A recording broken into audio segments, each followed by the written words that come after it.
Some men can love forever, some for 6 years, some for 6 months, and others for 6 hours. This is a quotation by Michael Basie Johnson that perfectly sums up not the tale of a man, but a woman named Mary Bailey Beadle.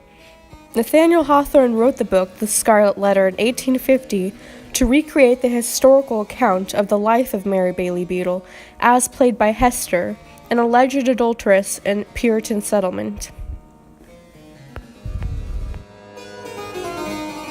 The Scarlet Letter begins in 17th century Boston. A young woman, Hester Prynne, is led from the town prison with her daughter Pearl in her arms and the Scarlet A on her breast. A man tells another elderly man in the crowd that Hester is being punished for adultery. Hester's husband sent ahead to America, but he never arrived in Boston. The consensus is that he's been lost at sea. However, he actually came to America and reinvented himself, calling himself Roger Chillingworth. While waiting for her husband, Hester had apparently an affair as she gave birth to a child. She will not reveal her lover's identity, however, and the Scarlet Letter, along with her public shaming, is her punishment. Roger Chillingworth takes care of Arthur Dimmesdale, a man who suddenly became ill from mental distress after stepping in and intervening, as community officials once tried to take Pearl away from Hester for being a child of an affair. Chillingworth agreed to take care of the minister so he can discover what he suspects to be a connection between the minister's torments and Hester's secret. He discovers the mark on the man's breast one afternoon as he sleeps, matching Hester's. Hester and Dimmesdale want to flee to Europe to live as a family, and Chillingworth books the same passage to confront the affair. However, Dimmesdale impulsively announces to the town Hester and Pearl are his wife and daughter, and he dies once Pearl kisses him out of happiness.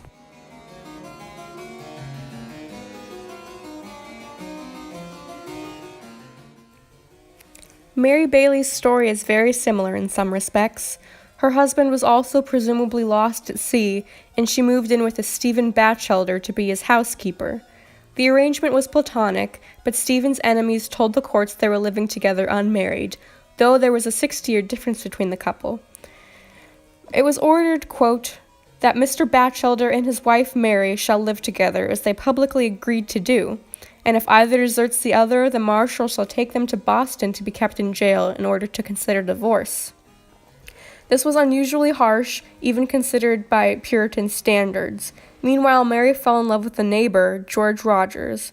This affair was discovered when Mary became pregnant in 1651, and was sentenced by the court for adultery, and, quote, shall receive 40 stripes save one at the first town meeting, and be branded with the letter A, end quote.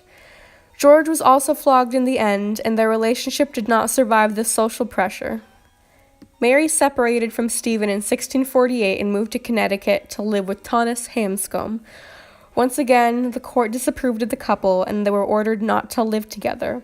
In 1656, Mary's divorce was finally granted, and ironically, Stephen Batchelder was buried just 17 days later. By this time, Thomas Hanscom had moved on, and Mary was once again alone. Finally, just a year later, at age 34, she married Thomas Turner and lived the rest of her life in a quiet respectability. The story of Hester is not only intriguing in the dramatic sense, but historically and factually, it is more on the unusual side. Historically, specifically in the Renaissance and medieval periods, it was more common to see men charged for adultery because in a Christian household, they were seen as the authority. Therefore, it was their fault for letting the affair happen. Other theories as to why men were prosecuted more than women is because it was better for their reputation, that men were more financially stable to pay the fines for the court and often held higher status, or that women were harder to find and punish. In London, they prosecuted men precisely because they found men's extramarital affairs more offensive. In medieval times, one can get a separation if a husband or wife betrayed the marriage. Property would then be divided, and the couple would no longer be required to have sex, but they couldn't remarry as long as the other one lived. Whipping, in addition, was also a common practice for adultery in England. Typically, religiosity promotes strong marital bonds and preserves traditional marital and sexual norms, characterized by high levels of marital happiness and stability compared to non-religious couples. This is why Mary's story is so unusual, because married religious individuals are less likely to cheat on their spouses or dissolve their marriage through divorce. This doesn't mean that religious couples are impervious to infidelity and marital issues, however. One can think of many different explanations as to why infidelity occurs, none of which exclude one another. Unhappy family lives, low levels of sexuality with their spouse, absence of religious and moral motivation, disorganized or troubled personal lives, addictive behavior, and clearly morality is important in this. The national average for married unfaithful couples is 15%.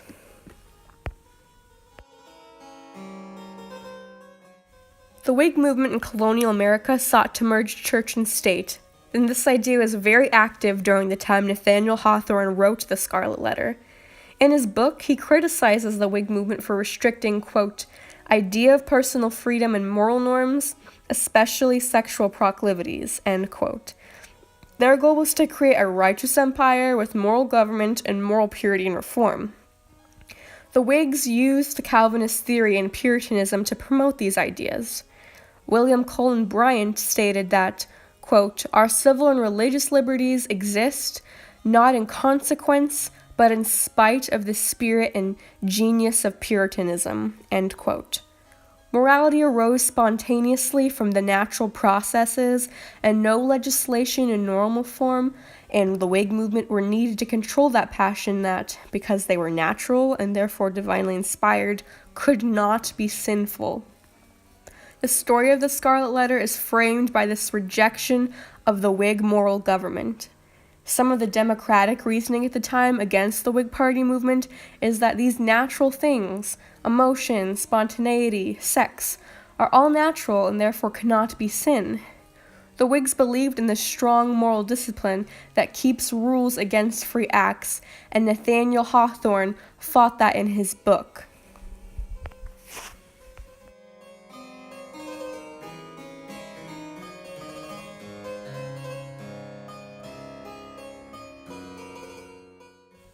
Thus concludes the story and analyzation of Mary Bailey Beadle.